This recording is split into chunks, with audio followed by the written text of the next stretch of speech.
صباح الخير. عناوين اليوم: كوين مينا تحصل على الموافقة والترخيص من دبي، شركة طماطم تتوسع إلى الصين، ومنصة خزن لي المصرية تحصل على تمويل جديد.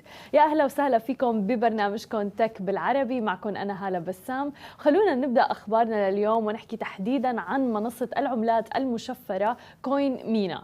حصلت كوين مينا المنصة المتوافقة مع أحكام الشريعة الإسلامية والمرخصة والخاضعة للتنظيم من قبل بنك البحرين المركزي على موافقة تنظيمية مبدئية من سلطة دبي لتنظيم الأصول الافتراضية لمواصلة أعمالها في دبي، بينما عم تستكمل عملية تقديم طلب الحصول على رخصة تفي بمتطلبات السلطة. كما وتعتبر طبعا سلطة دبي لتنظيم الأصول الافتراضية هي الجهة الرسمية صاحبة الاختصاص بتنظيم وإدارة أمور قطاع الأصول الافتراضية في دبي، حيث بيشمل اختصاصها جميع أنحاء الإمارة بما في ذلك المناطق الحرة في إمارة دبي، وباستثناء المناطق المالية الحرة المستقلة مثل مثلا مركز دبي المالي العالمي. كما وتم تأسيس السلطة لتكون أول نموذج حوكمة تشاركي عالمي مع تشريعات شاملة وأطر تنظيمية قابلة للتطبيق دوليا. وعبر هذا الإطار التنظيمي عم تهدف السلطة إلى تعزيز وتنمية الابتكار من خلال تمكين رواد هذا القطاع الاقتصادي الجديد، مما طبعا رح يعزز مكانة دبي كمركز مالي عالمي. وكانت كوين مينا اللي بتتخذ في البحرين مقر لها قد نجحت في الحصول على ترخيصين للعملات الرقمية خلال عام على انطلاقها، الأول كان من بنك البحرين المركزي والثاني في الاتحاد الأوروبي.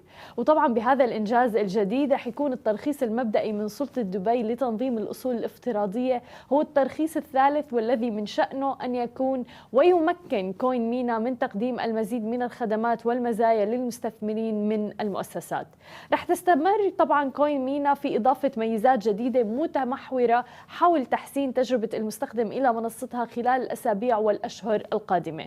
ومثل ما عم نشوف إنه مهم جدا موضوع الأمور التنظيمية والريجوليشنز المختصة والمتعلقة بالأمور والعملات المشفرة والتداول، لأنه هيك بيعطي صلاحية أكبر للشركات للتعاون مع شركات مثل كوين مينا وغيرها، وأيضا بيعطي ثقة للمستخدمين بالاستثمار في هذه الشركة.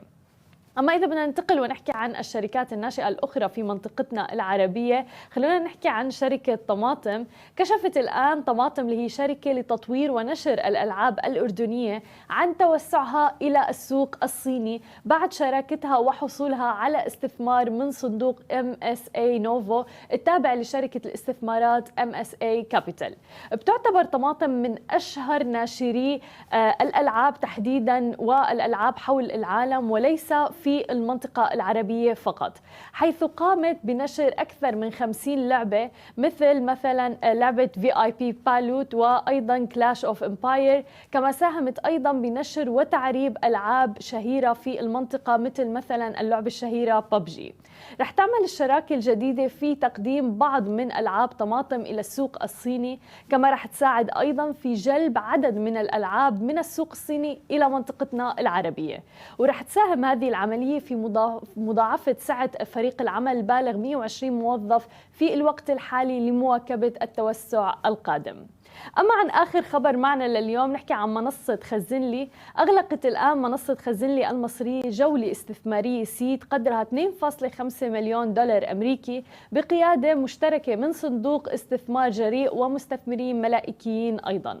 وعم بتخطط المنصة لأعمال الاستثمار في ترقية خدماتها من المنتجات اللي بتعتمد على البيانات، وأيضا بتساعد في توقع الطلب في السوق، كذلك أيضا بتساعد في تعزيز تجربة المستهلك من خلال توفير خدمات التسليم الفوري. تأسست منصة خزن لي المتخصصة في الخدمات اللوجستية والتخزين حسب الطلب في جمهورية مصر العربية في عام 2021 تحديدا. وبالإضافة إلى ذلك عم بتقدم المنصة الرقمية خدماتها اللوجستية لرواد التجارة الإلكترونية في مصر عبر توفير حلول تخزين وتوصيل وتحصيل أيضا تتوافق مع حجم تجارتهم ومتطلباتها التخزينية، حيث عم بتوفر اشتراكات شهرية من 4 فئات بتبدأ من 10 وحدات تخزين، 100 طلب شهري، وتصعد تدريجيا لتلبية احتياجات الشركات الصغيرة ثم المتوسطة، وصولا طبعا إلى الشركات الكبيرة، وإبداء مرونة أكبر في التعامل مع متطلباتها واحتياجاتها اللوجستية.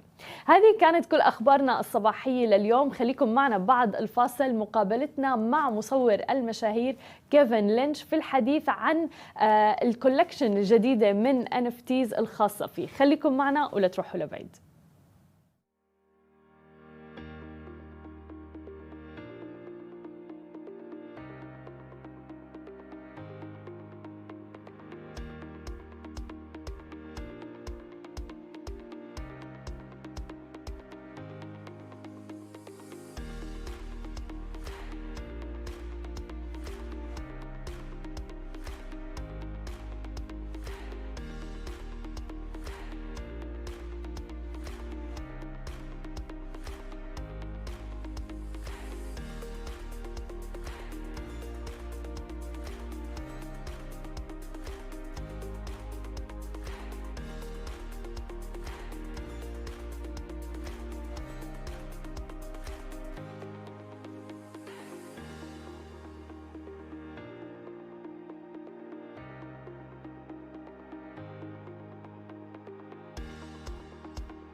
And we're back with our guest, Kevin Lynch, a celebrity photographer. Thank you so much for being with us, Kevin. Well, thank you for having me. We would like to talk about your latest NFT collection. First of all, congrats on that, but can you tell us more about this project? Well, it's a project that's very endearing to me. I started working with Kobe Bryant in 2012. So obviously at that time, my intentions weren't doing NFTs because that wasn't really on the table. So ultimately over the years and consequently after his unfortunate death, I thought that the arsenal of imagery that I had collected during the time that I was fortunate enough and privileged to photograph him, that I think the public needed to have access to it. So recently I created a series called the Kobe Bryant series. In this particular case, it's called the Kobe Bryant in sequence. Can you hear me? Yeah, I can hear you perfectly fine. Because I don't see you at this point. So I only see myself twice, which is disturbing in itself. So I came up with a series, and Kobe was one of the most interesting people and I worked with a lot of celebrities and personalities in the past. And the first time I met Kobe, I probably worked with Steven Spielberg, and I don't want to name drop too much, but like really big time people. And Kobe gave me this sort of, you got 8 minutes moment. So he showed up on media day, he goes, you got 8 minutes. You know what I said? I got you in 4, Kobe. So I told my assistants, time me. I told my clients, sorry, but we have to shoot our entire campaign in 4 minutes. And they go, how can you do this? How can you promise this? I go, because in order to, gain his respect, I need to do this in 4 minutes. So I did it in 4 minutes. When the 4 minutes were up, I told Kobe, we're done. He looked at me and he goes, what? Wow. Yeah, I said 4 minutes. The year after that and the year after that, Kobe gave me as much time as I needed. That's amazing. And since 2012, you said you started your journey with Kobe. When did you decide, and how did you decide that now it's the time to make it an NFT and move into the blockchain, even as a photographer? Well, in the recent years, I started, listening and tapping into the idea, and I was sort of flirting with this whole NFT phenomenon. And then I was trepidatious at first because coming from an analog and then digital and a background where went through the traditional forms of fine art, museums, galleries, and so on. I go, what is NFT? What does the NFT, non-functional token, mean? It's so abstract, right? Yeah. That it was hard for me to fathom. But then the more I studied it and the more I became informed, the more I realized what an incredible opportunity it is for people, especially artists, to find provenance and liquidity with NFTs. And what I mean by that is the traditional art world is like, let's say, the Sotheby's, the Christie's. They control what art gets sold in the auction houses. I get to, as an artist, control my destiny by actually not letting the art houses control. I upload my imagery, and then I have a smart contract which allows me for 5 to 10% of royalty rate, if I choose to have a future liquidity, which means basically that if the art sells, and beyond that, let's say it sells for $10,000, and after that it resells for $20,000, I get 10%. If I'm a traditional artist and I sell an image for $1,000, the gallerist sells it for $10,000, the collector sells it for $20,000, I receive nothing. So my original investment is $1,000.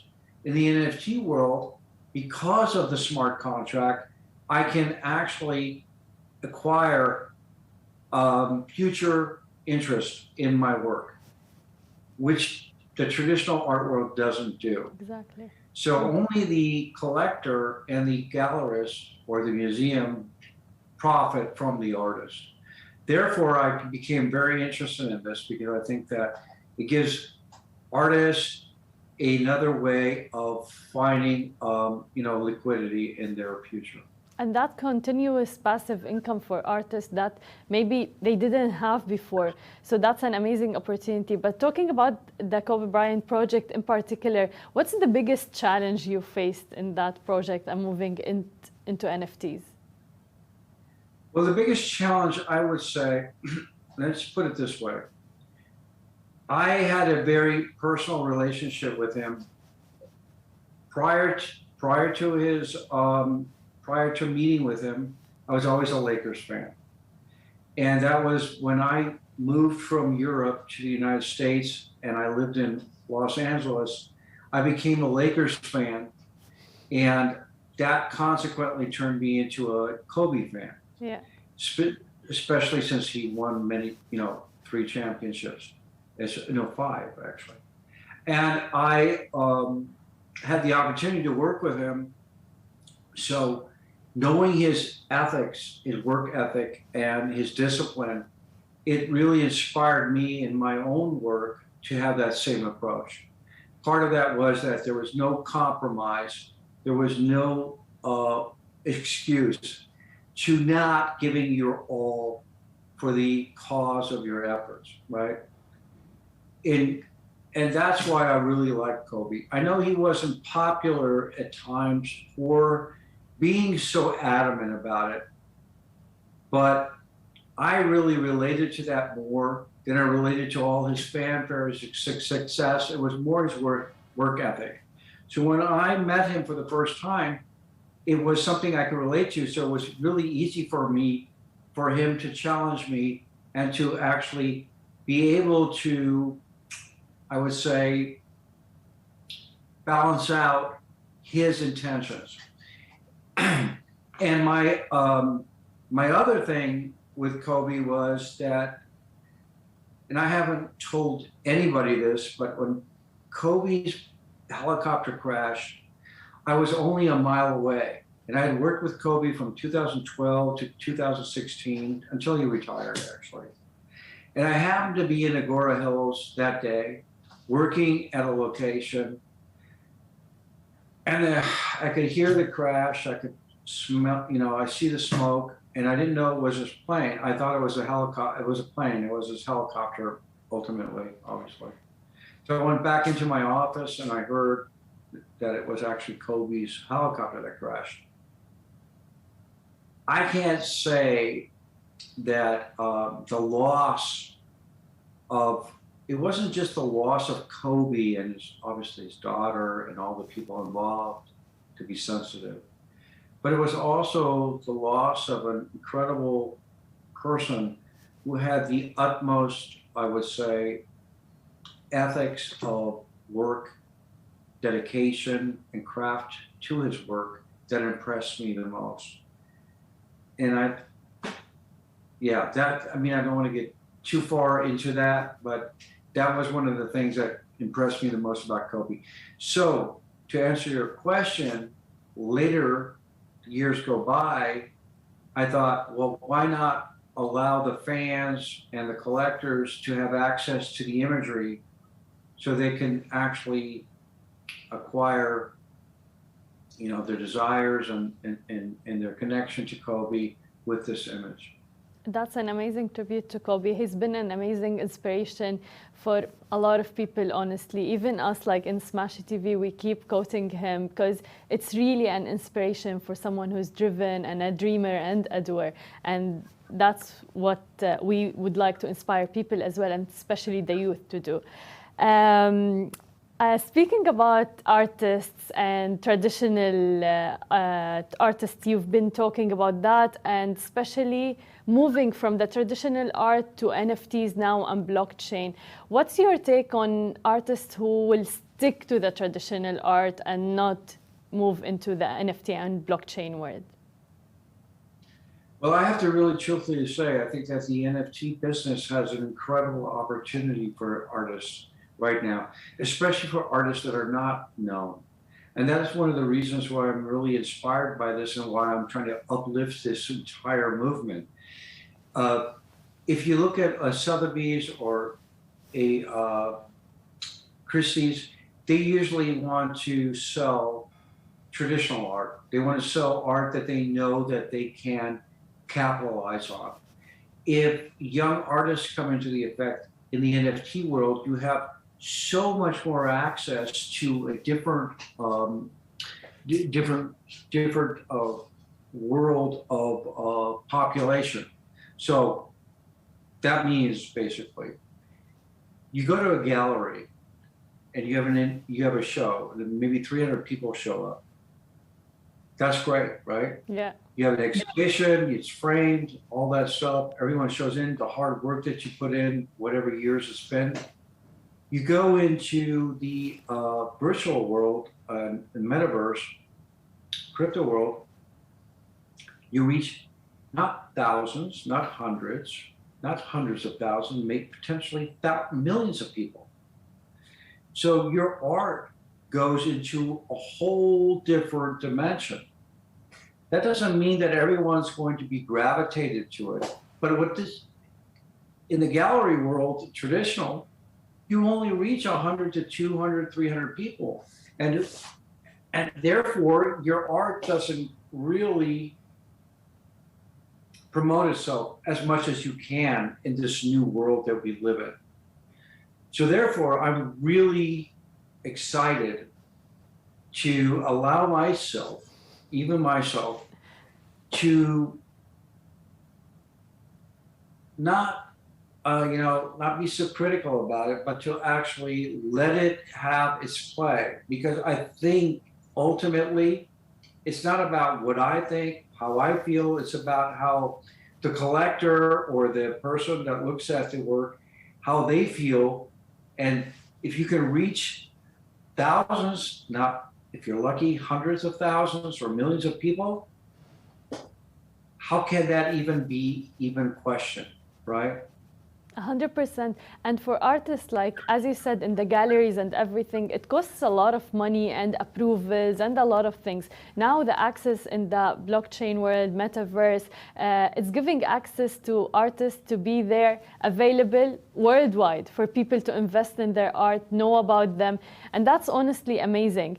Also, like, we cannot forget, like, the shipping prices, things like that, all those fees are now way less in the metaverse, almost, we can say almost free. So that gives a great opportunity for artists to move into that world, I believe, and gain passive income. Who doesn't want more money?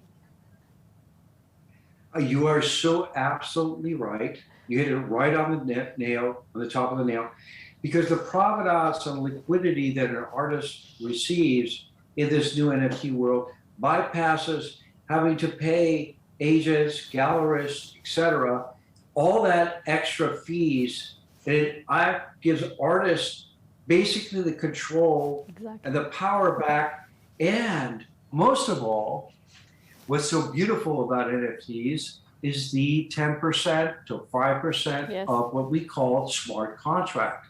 And that smart contract allows an artist, as I was saying maybe earlier, to get the provenance in the future. So if it's something sells, let's say, like I said, for $10,000 and ultimately sells later on for $100,000, the artist receives 10% of that. In the past, that didn't happen. So that's why I'm a big believer in that, especially for younger artists who are just starting out and trying to find their way. They don't have access into the art world traditionally, Christie's, Sotheby's, etc. They don't get in there because what Christie's and Sotheby's is trying to do is sell established art, right? So they don't want the young guys to come in because they don't see the potential as much as a as in the NFT world. In the NFT world, it's all bets are off. We get to do whatever we want, and then we're going to let the public decide what is art and not the elitists. I love it, and we're looking forward for that exciting era we're moving towards. Kevin, thank you so much. Yeah, and I have a really great series coming up. So what I'm doing is this is called the Kobe Bryant Experience. So I'm coming out with the sequence. Then we're coming out with the Kobe Bryant Black Mamba. Then I'm coming out with my Kiss band collage that I did for Logo Vogue. So I am entertaining, and I'm also going on Ravencoin. I'm not just in the Ethereum world. I'm investigating in all these areas with open-mindedness. I have no idea where this is going to go. All I know is I'm reaching people, and that's what I think is the art about. It's about communicating and about reaching people. And I'm so grateful that I can actually talk to you in Dubai at this hour and being able to be in that place. It's so exciting to me. I can't wait to go to Dubai, by the way. Oh, so we're waiting for you here. I have actually my new people that are creating my artwork right now, and my new platform are from Dubai. So this is why this is so exciting to me. So this new Kobe called In Sequence that's coming out is very unique. We're only do 200 of them. I hope that people in Dubai appreciate it and are interested in buying it, because I think that it's Kobe is to me like an icon, and I hope that the people like that. We're looking forward, honestly. And yes, I agree with you. It's I always say we're so grateful that we're living in the technology era right now. I can speak to you while you're in another continent, but still we're reaching out to an audience, sharing the information and the knowledge. And that's amazing. And about art is all about flowing. So just going with the flow and seeing how it goes, and the creativity is just amazing. So thank you so much, Kevin. Thank you for being with us, and best of luck in the next series that you have. Thank you. Thank you so much. And thank you everyone who was with us. We had with us Kevin Lynch, celebrity photographer, and I was with you in Tech بالعربي show. I'll see you next Monday, same time, next episode. Thank you so much.